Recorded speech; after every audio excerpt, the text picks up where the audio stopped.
بسم اللہ الرحمن الرحیم۔ السلام علیکم ورحمۃ اللہ وبرکاتہ۔ عزیز طلباء، اللہ کی ذات سے امید ہے آپ سب خیر و عافیت سے ہوں گے۔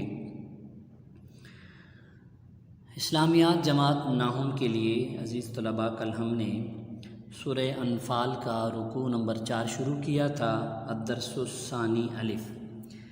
عزیز طلباء، ہم نے آیت نمبر 29 سے آیت نمبر 33 تک پڑھا تھا اور ان آیات کا ترجمہ یاد کرنے کو دیا گیا تھا اور اس سے متعلقہ چند مختصر سوالات جوابات بھی آپ کو دیے گئے تھے۔ امید ہے آپ نے یہ سوالات جوابات اچھے انداز میں یاد کر لیے ہوں گے۔ اب ہم اگلی مزید جو آیات اس درس کی رہتی ہیں، اس سبق کی رہتی ہیں، وہ ہم پڑھتے ہیں آیت نمبر 34 سے آیت نمبر 37 تک۔ اس کے لیے کتاب ہم کھولیں گے۔ عزیز طلباء، ہم سب سے پہلے ان آیات کی تلاوت کرتے ہیں۔ آیت نمبر 34 سے اعوذ باللہ من الشیطان الرجیم، بسم اللہ الرحمن الرحیم۔ وما لهم ألا يعذبهم الله وهم يصدون عن المسجد الحرام وما كانوا أولياءه إن أولياؤه إلا المتقون ولكن أكثرهم لا يعلمون وما كان صلاتهم عند البيت إلا مكاء وتصدية فذوقوا العذاب بما كنتم تكفرون إن الذين كفروا ينفقون أموالهم ليصدوا عن سبيل الله فسينفقونها ثم تكون عليهم حسرة ثم يغلبون والذين كفروا إلى جهنم يحشرون ليميز الله الخبيث من الطيب ويجعل الخبيث بعضه على بعض فيركمه جميعا فيجعله في جهنم اولئک هم الخاسرون۔ صدق اللہ العظیم۔ آیت نمبر 34 کا ترجمہ دیکھیں۔ وما لہم، اور کیوں نہ ان کو، اللہ یعذبہم اللہ، اللہ ان کو عذاب دیتا، وہم یصدون، اور وہ روکتے تھے، ان المسجد الحرامی، مسجد حرام سے، وما کانوا، اور نہیں تھے وہ، اولیاء، اس کے ولی، اس کے متولی، ان اولیاءہ، اس کے متولی تو وہ لوگ ہیں، الا المتقون، جو متقی ہیں، پرہیزگار ہیں، ولیکن اکثرہم، لیکن اکثر ان میں سے، لا یعلمون، نہیں جانتے۔ عزیز طلباء، آپ نے پیچھے سبق میں پڑھ لیا کہ مشرکین نے مطالبہ کیا کہ اگر یہ قرآن واقعتاً اللہ کا کلام ہے تو ہمارے اوپر عذاب کیوں نہیں آ جاتا؟ پھر اللہ تعالیٰ نے ان پر عذاب نہ بھیجنے کی 2 وجوہات بتلائی تھیں، جو کل کی آیات میں آپ پڑھ چکے ہیں۔ اور آج کی اس پہلی آیت میں اللہ رب الجلال یہ فرما رہے ہیں کہ حالانکہ یہ مشرکین عذاب کے مستحق تھے، ان کے کام ایسے تھے، ان کی حرکتیں ایسی تھیں جن حرکتوں کی وجہ سے یہ عذاب کے مستحق تھے۔ مثال کے طور پر مسجد حرام یہ اللہ کا گھر ہے اور اس کو حضرت ابراہیم علیہ السلام نے حضرت اسماعیل علیہ السلام کی مدد سے اس کو بنایا تھا، تو اس کے بنانے والے پرہیزگار لوگ، لہٰذا اس بیت اللہ، مسجد حرام، خانہ کعبہ، اس کے متولی اور اس کا انتظام سنبھالنے والے تو متقی پرہیزگار نیک لوگ ہی ہو سکتے ہیں، یہ مشرکین کیسے ہو سکتے ہیں؟ تو اس لیے فرمایا کہ وما لهم الا يعذبهم الله وهم يصدون عن المسجد الحرام، کہ وہ عذاب کے مستحق تو تھے، کیوں اللہ ان کو عذاب نہ دیتا حالانکہ وہ تو مسجد حرام میں نماز پڑھنے سے روکتے تھے۔ سن 6 ہجری میں آپ صلی اللہ علیہ وسلم نے عمرہ کا ارادہ کیا، آپ اپنے صحابہ کے ساتھ تشریف لے گئے، لیکن آپ صلی اللہ علیہ وسلم کو اس سال عمرہ نہیں کرنے دیا گیا، روک دیا گیا۔ وما کانوا اولیاء، اس لیے فرمایا کہ یہ اس کے متولی بھی نہیں تھے۔ اس کے متولی کون سے لوگ ہیں؟ ان اولیاءہ الا المتقون، جو پرہیزگار لوگ ہیں، متقی لوگ ہیں۔ ولکن اکثرهم لا يعلمون، لیکن فرمایا کہ اکثر لوگ اس بات کو جانتے نہیں ہیں، اکثر اس بات کو جانتے نہیں ہیں۔ آگے فرمایا کہ ان کی عبادات بیت اللہ میں کیا عبادات ان کی ہوتی تھیں؟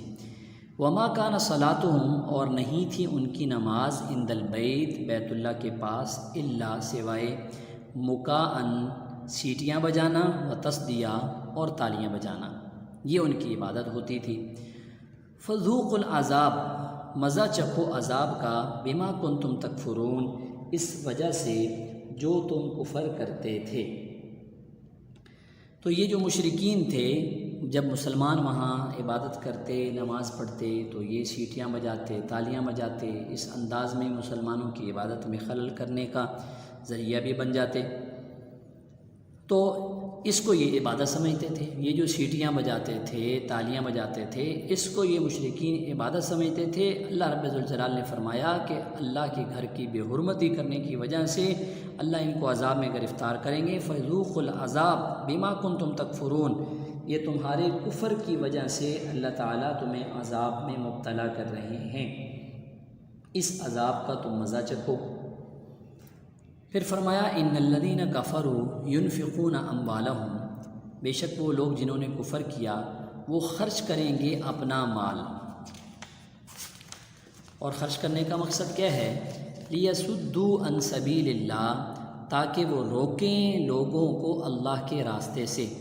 فسینفقونها، ان قریب وہ خرچ کریں گے، ثم تکون علیہم حسرتاً، پھر ہو جائے گا یہ خرچ کرنا ان کے لیے حسرت، افسوس، ثم یغلبون، پھر یہ مغلوب ہو جائیں گے۔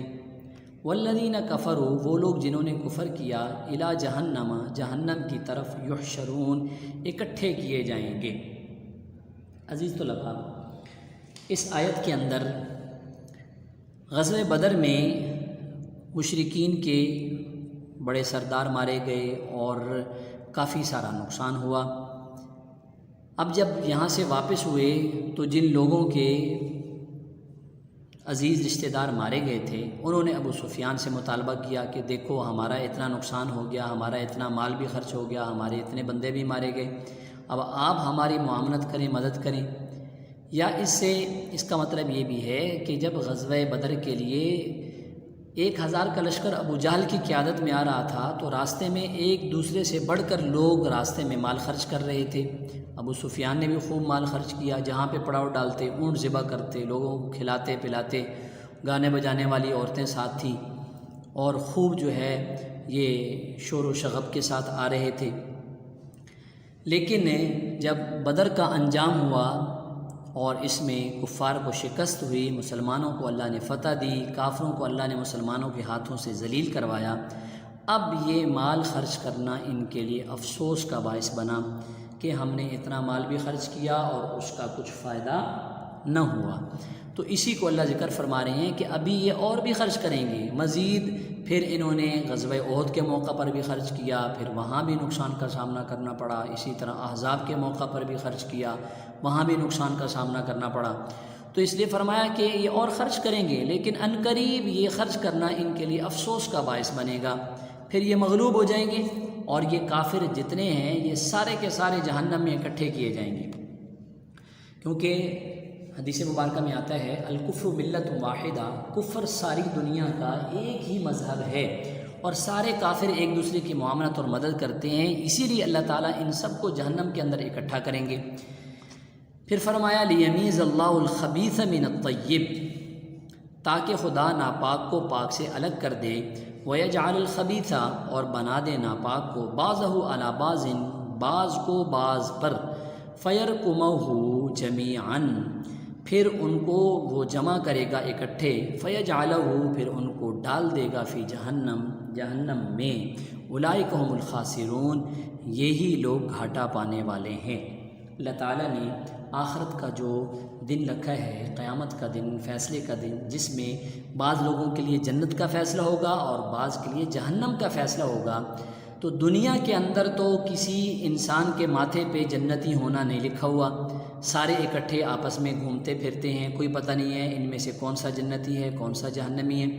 لیکن اللہ رب الجلال نے فرمایا کہ یہ جنت اور جہنم کا سلسلہ اللہ پاک نے اس لیے رکھا ہے تاکہ لوگوں کے درمیان فیصلہ ہو جائے کہ نیک لوگ کون سے ہیں اور برے لوگ کون سے ہیں، پاک لوگ کون سے ہیں، ناپاک لوگ کون سے ہیں۔ اس لیے فرمایا کہ اللہ تعالیٰ ان میں سے پاک اور ناپاک کو الگ کر دے گا، اور پھر جو ناپاک ہیں ان کو اکٹھا کر کے ایک ڈھیر بنا کر پھر اس ڈھیر کو جہنم میں ڈال دیا جائے گا۔ اور اللہ فرما رہے ہیں کہ یہی لوگ بڑے گھاٹے پانے والے ہیں، بڑا نقصان پانے والے ہیں۔ عزیز طلباء، آج کی ان آیات کا آپ نے ترجمہ بھی یاد کر لینا ہے، اور سوالات جوابات تو آپ نے کل کر لیے تھے۔ یہ الفاظ، الکلمات و تراکیب ہیں، ان کو آپ نے یاد کرنا ہے۔ یہ آیات نیچے آ رہی ہیں، ان کا مفہوم آپ کو سبق کے دوران سمجھا دیا گیا ہے۔ وما کان اللہ لیعذبہم وانت فیہم وما کان اللہ معذبہم یستغفرون، اس کا مفہوم کیا ہے؟ ٹھیک ہے کہ اللہ تعالیٰ نے دو وجوہات کی بنیاد پر ان پر عذاب نہیں بھیجا، وہ وجوہات اس میں لکھی ہوئی ہیں۔ پھر یہ جو آیت ہے ابھی آپ نے پڑھی ہے کہ ان آیات میں اللہ تعالیٰ نے ان مشرکین کا ذکر کیا ہے کہ جو مشرک مسلمانوں کے خلاف جنگ کرنے میں بڑا خوشی سے اپنا مال خرچ کر رہے تھے، تو اللہ پاک نے فرمایا کہ ابھی تو یہ خرچ کر رہے ہیں، مزید بھی خرچ کریں گے، لیکن پھر ایک وقت آئے گا کہ یہ خرچ کرنا ان کے لیے افسوس کا باعث بنے گا، پھر ان کو انجام کار جہنم کے اندر ڈال دیا جائے گا۔ عزیز طلباء، آیات کا ترجمہ آپ نے اچھی طرح سے یاد کر لینا ہے، اور یہ مشق کا کام اچھی طرح سے یاد کر لینا ہے۔ نوٹس آپ کے پاس پہنچ چکے ہیں پی ڈی ایف میں، ان نوٹس سے بھی آپ ساتھ ساتھ استفادہ کر سکتے ہیں۔ مختصر سوالات جوابات، آیات کا مفہوم، یہ ان میں موجود ہے، آپ ان سے استفادہ کر سکتے ہیں۔ اچھی طرح سے عزیز طلباء اپنا کام کریں، اللہ آپ کا حامی و ناصر ہو۔ السلام علیکم ورحمۃ اللہ وبرکاتہ۔